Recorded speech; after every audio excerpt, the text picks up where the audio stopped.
नमस्कार मित्रों, आप सभी का हार्दिक स्वागत है मेरे चैनल पर। कृपया आप चैनल पर पहली बार हो तो प्लीज़ चैनल को सब्सक्राइब जरूर कीजिएगा। आज मैं मकर राशि के अक्टूबर 2024 के मासिक राशिफल की चर्चा करने वाली हूँ। तो सबसे पहले बात करते हैं आपके करियर की। करियर के दृष्टिकोण से महीना बहुत अच्छा रहने वाला है, क्योंकि दसम भाव के स्वामी शुक्र महाराज महीने की शुरुआत में ही आपके दसम भाव में विराजमान रहकर आपके कार्य क्षेत्र में आपको अच्छी सफलता दिलाएंगे। आपके आसपास के माहौल को भी बढ़िया बनाएंगे। बस आपको इस बात का विशेष ध्यान रखना है कि किसी से भी व्यर्थ की गप्पेबाजी और अपनी पर्सनल बातें ज़्यादा शेयर न करें। अपने काम काज पर ध्यान दें तो आपके करियर में आपको अच्छे परिणाम मिलेंगे। साथ ही किसी से भी झगड़ा या विवाद से बचें। छठे भाव के स्वामी क्योंकि बुध महाराज महीने की शुरुआत में ही आपके नवम भाव में है और उसके बाद 10 अक्टूबर को आपके दसम भाव में प्रवेश कर जाएंगे। इसीलिए कार्य क्षेत्र में आपको बदलाव का सामना करना पड़ सकता है। आपके कार्यस्थल में बदलाव आएगा, जिसकी वजह से आपको स्थान परिवर्तन करना पड़ सकता है। महीने की शुरुआत में ही आपके पास अच्छी नौकरी है वो आ सकती है, जिसे आप समय रहते ही स्वीकार करेंगे। इस नौकरी से आपको अपनी प्रतिभा दिखाने को भी मिल सकती है। व्यापार करने वालों को इस महीने अच्छी सफलता मिल सकती है। इस दौरान आपकी योजनाएं सफल होगी और आपको व्यापार के लिए बेहद महत्वपूर्ण यह महीना साबित होने वाला है। इससे आपके व्यापार को भी नई दिशा और नई ऊर्जा मिल सकती है, जिससे आप अच्छी सफलता प्राप्त करेंगे और व्यावसायिक तौर पर आपके लिए यात्राएं भी सुखद रहेगी। अब बात आर्थिक पक्ष की कर लेते हैं। यदि आपकी आर्थिक स्थिति को देखा जाए तो यह महीना ठीक ठाक रहने वाला है। इस समय मंगल महाराज आपके छठे भाव में बैठकर द्वादश भाव को देखेंगे, जिससे खर्चों में कटौती के योग बन रहे हैं और यह आपकी मदद भी करेगा। हालांकि आपको धन प्राप्ति के अच्छे अवसर प्राप्त हो सकते हैं, विशेष रूप से 13 अक्टूबर से जब शुक्र आपके एकादश भाव में प्रवेश करेंगे तो इस समय आर्थिक रूप से अच्छा है। आपकी उन्नति हो सकती है, साथ ही आपको धन धान्य की प्राप्ति हो सकती है। वही बृहस्पति महाराज पूरे महीने पंचम भाव में विराजमान रहेंगे और वहां से अपनी पूर्ण दृष्टि सप्तम दृष्टि से आपके एकादश भाव को देखेंगे, तो आपकी आमदनी में वृद्धि करेंगे। आपकी आमदनी में वृद्धि के योग बन रहे हैं, तो इसीलिए आपको चिंतित होने की आवश्यकता नहीं है।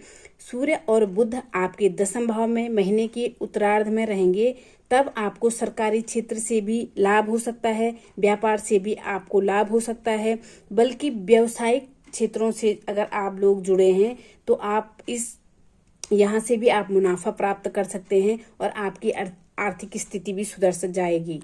अब अगर बात मैं स्वास्थ्य की करूं तो यह महीना स्वास्थ्य की दृष्टिकोण से ठीक ठाक रहने वाला है, फिर भी आपको थोड़ी सी सावधानी रखनी है। इस महीने आपके शनि महाराज है दूसरे भाव में ही अपनी वक्री अवस्था में विराजमान रहेंगे, तो बृहस्पति 9 अक्टूबर से वक्री हो जाएंगे तो आपके प्रथम भाव पर दृष्टि डालेंगे। तो मंगल महाराज महीने की शुरुआत में ही अपनी नीच की राशि कर्क में आपके छोटे भाव में विराजमान है। इसके लिए आपको 20 अक्टूबर से मंगल अगर जब सप्तम भाव में आएंगे तब आपके लिए अच्छा रहेगा। इसमें आप इस बीच आप ऋण लेने से बचे जितना हो सके। मंगल जब आपकी सप्तम भाव पर आएंगे और लग्न पर दृष्टि डालेंगे तो उस समय थोड़ा आपको स्वास्थ्य के प्रति लापरवाही नहीं बरतनी है। बिल्कुल आपको सचेत रहना है, अपने स्वास्थ्य का विशेष ध्यान देना है। इस महीने में आपको दांतों के दर्द से संबंधित, मुंह के छालों या गले में दर्द ऐसी संभावना रह सकती है और पेट से जुड़ी समस्याएं भी आपको इस महीने परेशानी दे सकती है, तो इसीलिए सावधान रहें। अब बात प्रेमी जीवन व वैवाहिक जीवन की कर लेते हैं। यदि आप किसी से प्रेम में है तो आपके लिए ये महीना अनुकूल रहने की संभावना है। आप और आपके जो प्रेमी है उनके बीच सामंजस्य अच्छा देखने को मिल रहा है। साथ ही आप दोनों एक दूसरे की बुरी बातों को समझेंगे और एक दूसरे की जो गलती है उसको उजागर नहीं करेंगे। यह आपके रिश्ते के लिए सबसे बढ़िया होगा। इस समय आपको एक दूसरे का साथ देने का भी मौका मिल सकता है, जिससे आपके प्रेम विवाह होने की भी संभावना बनी हुई है। विशेष रूप से महीने की उत्तरार्ध में आप अपनी पसंद की शादी की स्थितियां बन सकती है। अगर आप उत्तरार्ध के लिए अनुकूल रहें तो इस समय प्रेम विवाह के काफी चांसेस बन रहे हैं। वैसे इस महीने आपके जो प्रियतम है उनके दिल में आपको सम्मान की भावना रह सकती है। इस महीने की शुरुआत में आप अपने जीवन साथी के साथ कहीं यात्रा पे जा सकते हैं, साथ ही पारिवारिक जरूरतों को भी पूरा कर सकते हैं। आपस में प्रेम बना रहेगा और आपसी संबंध मधुर भी होंगे।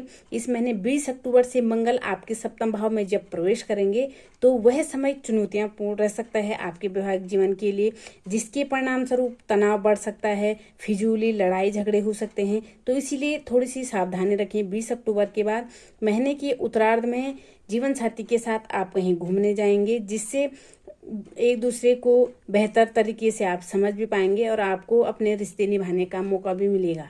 पारिवारिक जीवन के लिए महीना ठीक ठाक ही रहने वाला है, क्योंकि दूसरे भाव के स्वामी शनि महाराज दूसरे भाव में ही वक्री अवस्था में है, जिससे कई बार आपको हो सकता है कि कोई बुरी लत लग सकती। परिवार के कुछ सदस्य आपकी बातों को बुरा भी मान सकते हैं, तो इसीलिए आपको हर किसी की बातों को अनसुना करना है और थोड़ा सा मीठे बोलने का प्रयास करना है। आपकी कही हुई बातें पारिवारिक जनों को बुरी लग सकती है। शनि वक्री है तो शनि महाराज की जो आपके चतुर्थ भाव पर तीसरी दृष्टि आपकी चतुर्थ भाव पर पड़ेगी, तो इस समय मंगल महाराज शुरुआत में ही आपके छठे भाव में है, तो भूमि भवन वाहन जैसी सुविधाओं पर आप खर्चा कर सकते हैं। कभी कभी पारिवारिक जीवन में विवाद जन्म ले सकता है, इसीलिए आपको थोड़ा अपने को शांत रखना होगा। परिवार में माता पिता का स्वास्थ्य अनुकूल रहेगा। 20 अक्टूबर से जब मंगल आपके सप्तम भाव में प्रवेश करेंगे तो यहाँ आपके दसम भाव पर आपके दसम भाव, प्रथम भाव और द्वितीय भाव को देखेंगे तो परिवार में कुछ बातों को लेकर थोड़ा लंबा विवाद चल सकता है, इसीलिए थोड़ी सी सावधानी बरतने की जरूरत है। ऐसे में आपको अपनी बुद्धिमानी दिखानी है और सारी समस्याओं का हल करना है। उपाय पे आ जाते हैं। उपाय के तौर पर आपको क्या करना है? उपाय के तौर पर आपको प्रतिदिन महाराज दशरथ कृत नील शनि स्रोत का पाठ करना चाहिए और श्री गणेश को दुर्वा अर्पित जरूर करना चाहिए।